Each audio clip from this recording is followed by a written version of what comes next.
Hello everyone, in this video I will guide you how you can print the bill of material on TranZact. So first of all, you need to go in production module. So go to your left hand side, browse modules, click on production. Once you will go in production, these are the list of your bill of material. So suppose the very first bill of material I want to download, print. So how you can go ahead and do that? Open this particular bill of material. After that, on your right hand side, you will see an option of print.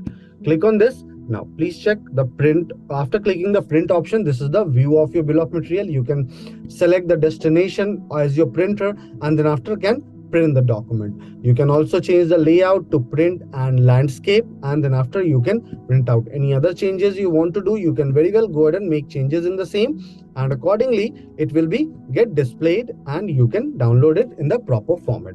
I hope this video will be helpful to you in order to print the bill of material. Have a good day ahead.